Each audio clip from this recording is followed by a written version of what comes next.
Ne t'ai-je pas dit que si tu crois, tu verras la gloire de Dieu? Radio Temps de la gloire, crois seulement et tu verras la gloire de Dieu. Shalom peuple de Dieu, la Peshimbote na balandi nyonso ya Radio Temps de la gloire. Bisika bonso o bozwami partout dans le monde. Sika ete nzambe alula a pambola bino. Bisika bonso tozwami tokokanga lisumisu na biso totonda nzambe. Tata topesi yo merci. Totiki susu tango oyo na maboko na yo. Totomboli yo lokola mokonzi. Totomboli yo lokola mobikisi. Totomboli yo lokola moto oyo totela eliki ape kondima na biso. Tata natiki tango oyo na maboko na toliko toyoka oli susu à travers iloba na yo. Tata na pasi na bango babelaki yawe. Otindaki mungwa te. Otindaki mafuta te. Otindaki singa na loketo te. Otindaki nzumu te. Tata otindaki iloba na yo. Tika ete liloba na yo epe sa vie. Tika ete liloba na yo ekangola mabota. Tika ete liloba na yo epe sa esengo na mitema. Dans le nom de Jésus-Christ, qui est notre Seigneur et Sauveur, que j'ai ainsi prié. Amen. On va continuer dans le thème les lois établies. Et bon, le lobby, na touché moukié na makambo etali ba hôtel. Et dans le bas qui était ba hôtel, les rapports pour protéger ba loi. Bien aimé, c'est notre ba été ba loi est très important en mboka.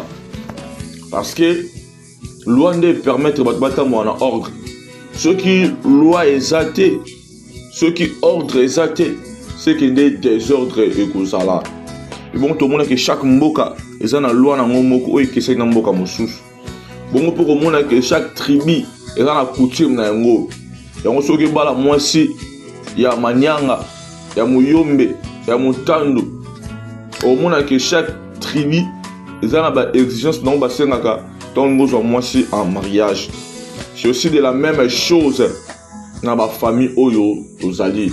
Chaque famille est dans la réalité spirituelle. Et bon, Zaki Mokolomo na Biblia, Zaki na papa ya Motomoko, Motomoko Zaki Gédéon.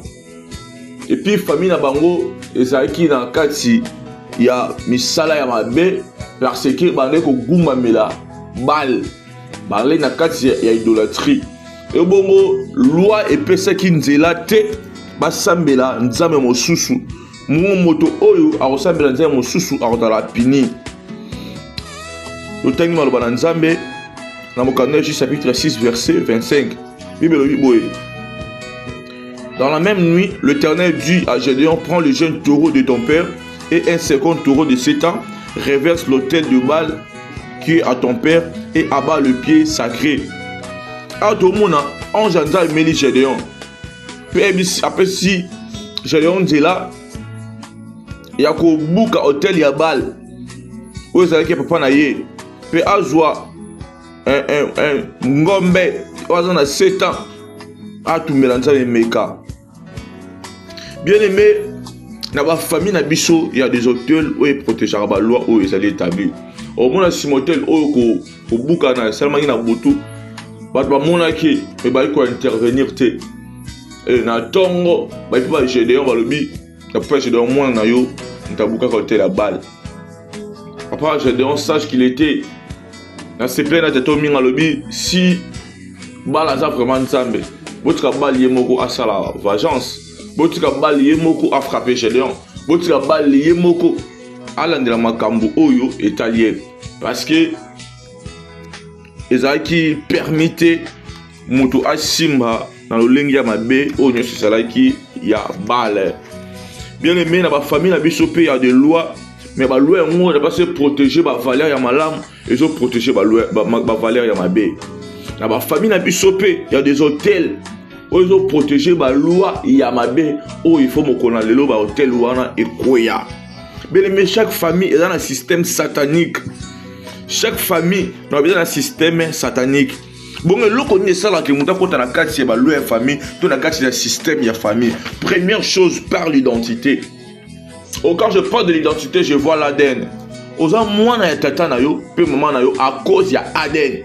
Parce que une maman notre tata na yo, bah ça début de examen. Bah au moins que les gens la biloko carte na yo la ça moi na bango. Donc par l'identité Et là, ça que, aux moi dans la bango. Quand je ne prépare d'identité, spirituellement, je vois d'abord le sang. Parce que l'eau que ça là, moi, ça a été ça non makila. Makila, eux, ça pas tata. Deux temps, bon, là, pas moi, là. Et puis, si moi, là, accès à cause là, moi, là, tata, wana. Tout le monde a makila bien aimé. Basaka na makila te. Basaka na makila te bien aimé. Ce n'était pas en vain. Par l'organisation d'Israël, que le père a mangé les raisins verts et les enfants ont eu les dents engagées. Tata balié, raisin à mon sous. Mais bana, mille n'a pas de komingai. Ce qui tata les locaux, comment se fait-il moi à comment na minongai? Oh, et ça parce que moi na tata bana contact ya makila. Moi tata bana contact ya makila, ndo sala ki makamu susu.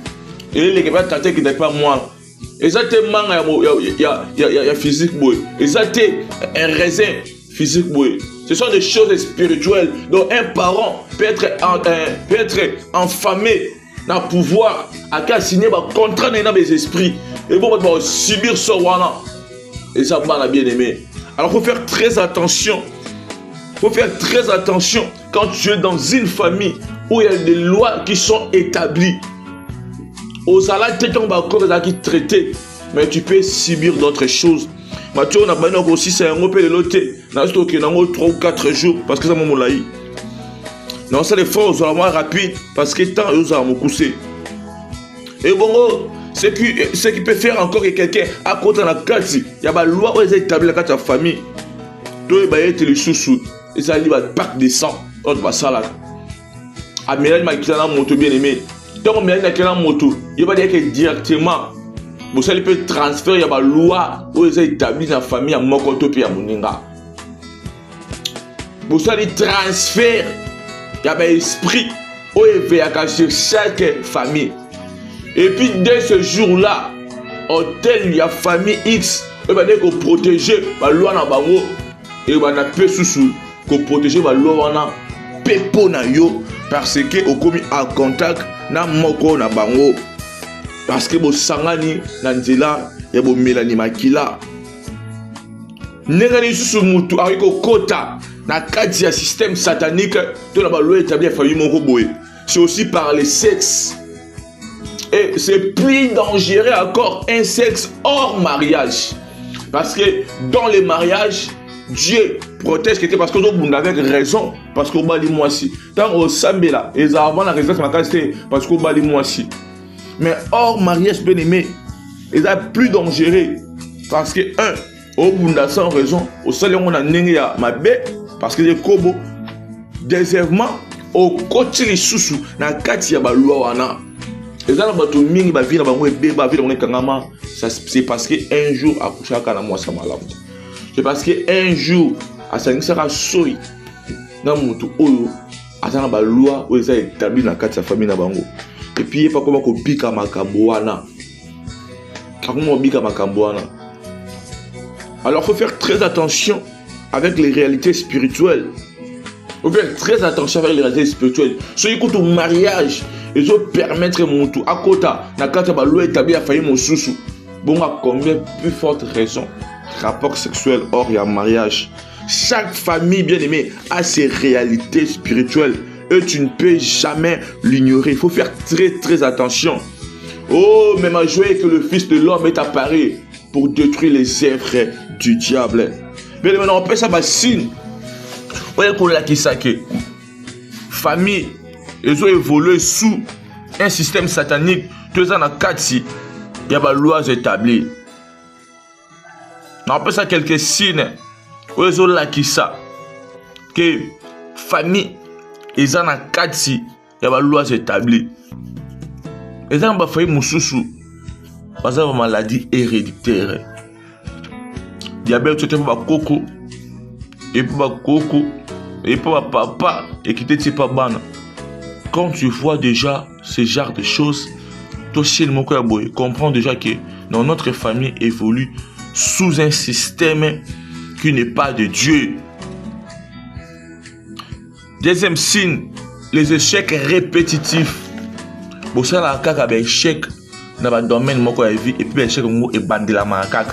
Même si tu fais des efforts rien ne change, rien n'évolue. Il y a des échecs. Oui, l'andarabino. Quand tu vois déjà des échecs répétitifs, comprends directement que ici, il y a une loi qui ne nous permet pas de faire autrement. Il y a une loi qui ne nous permet pas de rester bien-aimés. Quand tu vois ces choses, il faut ôter les mains. Il faut comprendre que il y a ça ne va pas. Sinon, tu okufa na kati ya makambo oyo. Parce que Satan nous apprend à biso. Terminaison nous la raliwa. Alingo za mobola pour se suicider okufa. Alinga libala mebeba okota na kati ya divorce. Pour ça, le suicide au Koufa bien-aimé. Quand tu vas dans une famille, quand tu vas dans une famille, on sera bali à botakate. Quand tu vas dans une famille, on doit tirer la carte à veuve. Quand tu vas dans une famille, tu vas divorcer à kaka. Quand tu vas dans une famille, tu vas botter à kaka. Samba bala. Ce sont des signes. Il faut que l'action directement que si, ça ne va pas. Mon ami Bali, attaque à cause de mon salaire malam, tu comprends directement que ici dans cette famille, il y a des choses qui ne folient pas comme il faut. Mais Bible lobby, Nzambe Yesu Masia ayaki na mokili pour nous détruire ba œuvre ya Satan bien-aimé. Ce que tu peux faire pour nous dans le système wana et aller bosser qu'on dit Jésus Christ comme ton Seigneur et Sauveur. Au péché moté manayo, au péché na moté manayo avant de bien-aimé. Et bon moi yabi balé. Et ça aussi la repentance, et ça sincère. Au tiki maïma so eux allaient à ma baie. Bon m'a mis ça au leka na délivrance. Parce que nous avons un procédure avec au côté de la combat spirituel. On n'entre pas dans un combat du jour au lendemain. Avec au côté de la combat spirituel, premièrement il faut les canaux salut. Deuxièmement les qui na délivrance. Troisièmement qui na combat spirituel. Parce que au que bunda jamais sur ça na yesu te ba au mayo la famille bien aimée. Au que bunda jamais. C'est pour ça qu'il faut avoir la salie, à Christ. Deuxièmement, il faut avoir la délivrance. Troisièmement, au côté du combat spirituel, au monde okobunda malamu. Bible lobi le pain, makamalamu ekolanda. Donc bako ndimela kombo na Yesu Masia. Na lingana sambela pona yo. Et bon, on continue la prédication au lobby sur les lois établies dans la famille parce que la mon air n'a biso est coquille. Na sambelita au kinyoso. Bible mon serviteur s'élèvera, il montera et il sera très haut et placé. Na sambenza malola que loigno se zaki établi dans la famille. Eux bandé ko peki sauté au mata en hauteur. Eux bandé ko peki sauté que no dela. Mi beko nyonso ya nzambete. Mi beko nyonso ya bondoki. Mi beko nyonso o ezako pesa yo pasi na motema. Eux ko sunga famille na bandeko. Na biko banda siko et silanguya.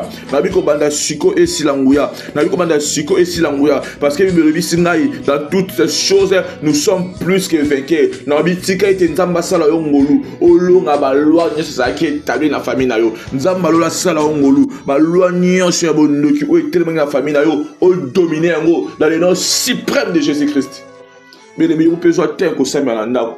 O samba le parle nzambe ki ba loi nyonso o epekisaka yo okenda na vente ekoya. Ba loi nyonso epekisaka bino bobala te ekoya. Ba loi nyonso epekisaka bino bobota te ekoya. Ba loi nyonso epekisaka bino bovoyager te ekoya. Ba loi nyonso ya nzambe te ekoya. Zoten ko sambela pe nzambe ya lola auto Radio Temps de la gloire, vis ta gloire avec le Maître suprême Jésus-Christ de Nazareth. Suivez-nous chaque lundi, mercredi et vendredi